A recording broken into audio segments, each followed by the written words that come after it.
Hi there, my name is Jaren Haber. This is my cat Cinders, and I love web crawling. In this short video, my goal is to convince you to attend my IC2S2 workshop titled Web Crawling, Essential Tools for Wrangling Web Data in Python. Web crawling matters because the web is deeply integrated into our lives. Understanding many parts of society requires engaging with the digital era by studying web data. For example, if you want to learn about the different types of vaccinations for COVID-19, you can check Wikipedia.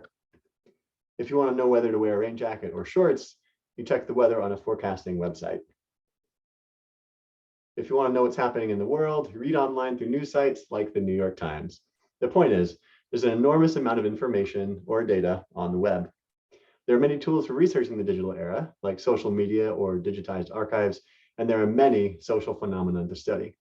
But here are a few examples of using digital data to understand our social lives. Research on social media studies geographic patterns in language, showing that people in Montana say pop, while Texans tend to say Coke. Research in digital humanities studies fiction and discovers gendered patterns in language.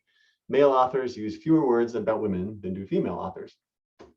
Finally, research in politics and digital media shows how misinformation-related themes elevated by presidential debates is recalled by the public leading up to the 2020 election.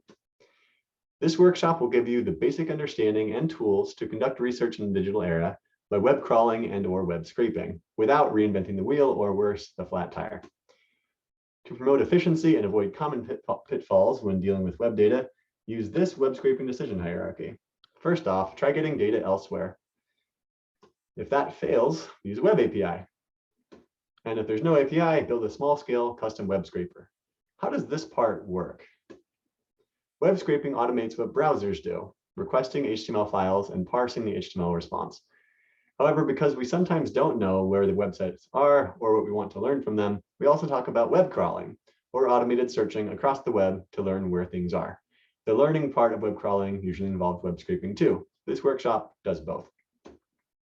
In some cases, which I call the Wild West, we don't know the locations or content of websites, so we do web crawling by, for example, automated search and following links.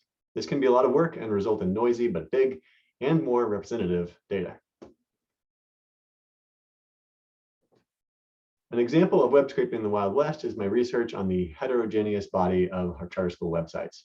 With no existing data, no API, no consistent structure, and messy websites, conventional web scraping wouldn't have worked. I needed to create a novel web crawling pipeline. The resulting example workflow looked like this, involving a federal school directory, census-based demographic data, Google Places API, and Scrapy cluster. I'll talk through this more during the workshop and introduce some of the basic tools in our exercises. Now I'll briefly walk through the tools for web wrangling we will get to practice during the workshop. A first essential tool is application programming interfaces, or APIs, a common tool that allows computers programmatic access to web data. For example, Google Places API is a popular web API for all kinds of research, allowing you to identify locations at scale with some caveats. The screenshot here uses Google Maps to find all the charter schools near the University of Chicago. It uses the same underlying database as the Google Places API. The first true web scraping tool we'll use is request HTML, or just requests. With this as your muscle, you can do some solid basic scraping, like grabbing the HTML from a single page and displaying its text, as this code snippet does. The next scraping tool we'll use is Beautiful Soup, an HTML parsing tool for getting human readable text. It makes even messy HTML pretty, traverses HTML trees with ease, and detects and sorts all kinds of HTML elements, like header or paragraph tags, text, or anchors as shown here. Beautiful Soup can be the core of any useful parsing function, like this more complicated one that uses a blacklist of HTML elements we don't want, like style elements or metadata, to clean and convert the soup from any HTML into something resembling visible text, sometimes called screen scraping.